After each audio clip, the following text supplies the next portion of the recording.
حضور سیدنا غوث العظم رضی اللہ تعالیٰ عنہ کا جو مرتبہ ولایت میں ہے وہ اس کی جو مکانت علمیہ ہے، مرتبہ علم، اس نے آپ کو سب سے اعظم قطبیت اور غوثیت کے درجے تک پہنچایا۔ اب آپ کے اپنے کلام پر غور کریں، آپ نے فرمایا درست العلم حتی صرت قطبا ونلت السعد من مولا الموالی۔ فرمایا میں علم حاصل کرتا گیا، کیا؟ علم حاصل کرتا گیا، طریق علم پہ چلتا گیا۔ جیسے ایک بات علامہ صادق قریشی نے بتائی نا، طریق صدق، یہ ایک باب ہے آپ کا، اور یہ ولایت میں اونچا جانے کا یہ دوسرا باب ہے۔ وہ آپ کی ولایت کا دروازہ ہے، صدق پر قائم ہے، بنیاد ہے۔ یہ ولایت کے درجات کا راستہ ہے، وہ آپ کی ولایت کی فاؤنڈیشن ہے، صدق۔ اور ہر ولایت کی فاؤنڈیشن صدق ہے، صدق اور طہارت پھر آگے آگے چیزیں ہیں۔ مگر ولایت میں درجہ بندی، ولایت کے رتبات اور درجات کا سب سے منتہا کمال پر پہنچنے کا جو طریق ہے تو حضور غوث پاک کی ولایت عظمیٰ، اس کا طریق علم ہے۔ یہ سب سے بڑی کرامت ہے۔ تو فرمایا درست العلم حتی صرت قطبا، میں نے علم حاصل کیا اور علم حاصل کرتے کرتے کرتے قطب ہو گیا۔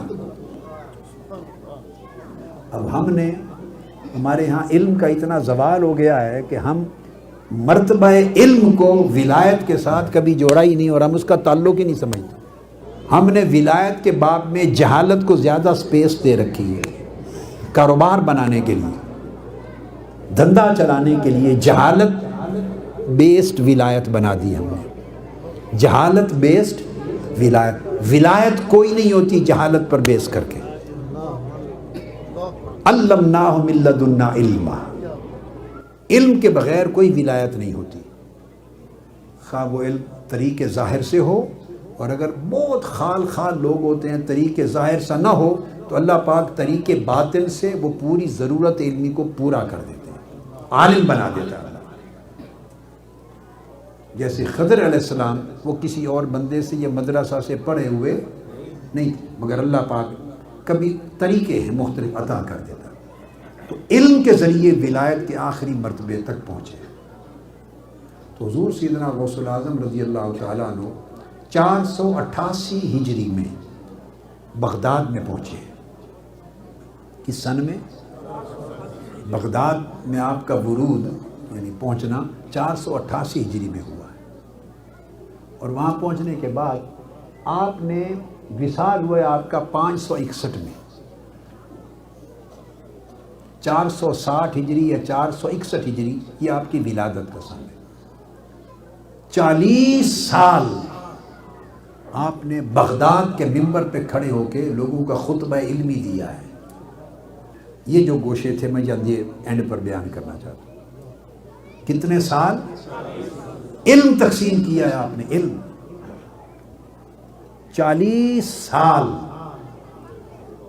521 سے آپ نے خطبہ دینا شروع کیا ہے، 521 ہجری میں، اور 561 ہجری تک 40 سال آپ نے باب الشیخ، اب اس جگہ کا نام ہے جو آپ کا مدرسہ تھا، آپ نے اس مقام پر بغداد کے اس منبر پہ آپ نے 40 سال خطبہ دیا ہے اور علم تقسیم کیا، علم کی خیرات۔ اور آپ ہفتے میں 3 دن خطاب فرماتے تھے، ہفتے میں 3 دن خطاب فرماتے تھے، جمعہ کے دن، اتوار کے دن، منگل کے دن۔ جمعہ کو جمعہ سے قبل، اتوار کی صبح اور منگل کو شام۔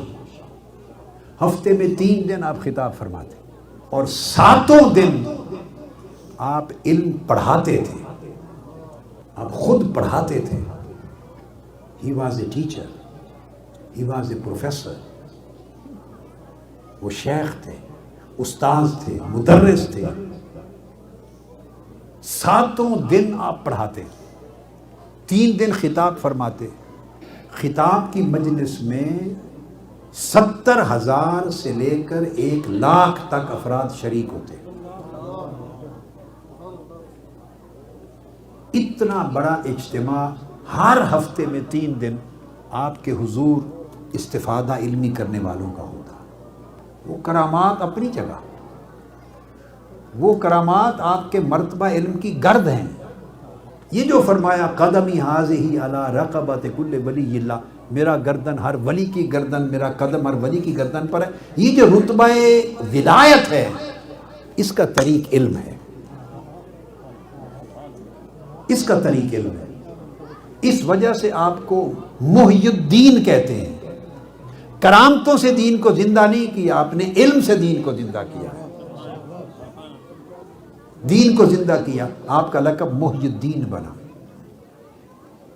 40 سال آپ نے خطبہ دیا ہے، خطاب فرمایا ہے علم کا، اور 33 سال، اس 40 سال کے عرصے میں 33 برس آپ نے اپنے مدرسہ میں، اس کو یونیورسٹی کہہ لیں، جامعہ کہہ لیں، اپنی جامعہ میں جو آپ کو اپنے شیخ سے منتقل ہو کے ملی تھی، 33 سال آپ نے ہر روز ہفتے کے 7 دن بیٹھ کے پڑھایا ہے، خود تدریس کی ہے. کبھی حضور سیدنا غوث العظم رضی اللہ تعالیٰ عنہ کی شان کا یہ گوشہ ذہن میں آیا ہے؟ بولیے. 33 برس 528 ہجری سے لے کر 561 ہجری تک 33 سال آپ نے تدریس کی ہے، پڑھایا ہے، اور 40 سال کا پورا عرصہ آپ نے خطاب فرمایا. خطاب فرمائے شروع کیے، آپ کو سمجھیں 8 سال 7 سال ہو گئے تھے جب آپ نے پھر یہ 12 سال بعد آپ نے تدریس شروع کی. 28 برس آپ نے تدریس کی ہے، اور ہر روز علم کے 13 سبجیکٹ آپ پڑھاتے تھے، 13 سائنسز پڑھاتے تھے. سب سے پہلے صبح قرآن مجید کی تفسیر پڑھاتے تھے، اس کے بعد حدیث پاک پڑھاتے تھے، پھر فقہ پڑھاتے تھے، پھر عقیدہ پڑھاتے تھے، اور پھر تصوف اور معرفت، اور اعلیٰ حاصل قیاس، ادب اور نحو اور لغت اور بلاغت تک پڑھاتے تھے. 13 علوم سیدنا غوث العظم رضی اللہ تعالیٰ عنہ ہر روز طلباء کو جو استفادہ کرنے آتے ان سے پڑھتے تھے، پڑھاتے تھے. اور بڑے بڑے اکابر، اور آپ کی 70,000 سے 1,00,000 سامعین کی جو مجلس ہوتی عمومی، اس مجلس میں 400 کے قریب علماء یا کاتب بیٹھ کے آپ کے خطاب میں سے علم کو لکھتے تھے. 400 کتاب کاتب لکھتے تھے. اتنا ذخیرہ ہوتا تھا علم کا. اور جو براہ راست پڑھاتے، بڑے بڑے اکابر علماء محدثین اور فقہا آپ کے زمانے کے آپ سے پڑھتے. امام ابن قدامہ المقدسی آپ فتویٰ دیتے.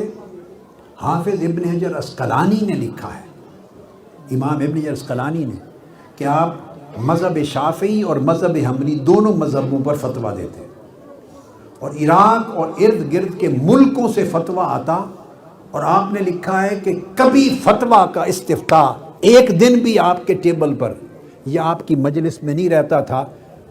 پڑھ کے آپ کو پیش کیا جاتا، اسی وقت اس کے پیچھے فتویٰ لکھا کے روانہ کر دیتے. تأمل اور تفکر بھی نہیں کرتے تھے. علم اتنا مستحضر رہتا تھا، اتنا حاضر رہتا تھا. علم پر اتنا تمکن تھا، علم پر اتنی مضبوطی تھی، دسترسی، گہرائی تھی، گہرائی تھی کہ ایک دن بھی وقفہ نہیں فرماتے تھے. ایک مرتبہ 100 فقہا، کیا 100 فقہا چوٹی کے، ان کی سمجھ میں نہیں آتا تھا کہ یہ اتنا علم ان کو آتا کہاں سے ہے.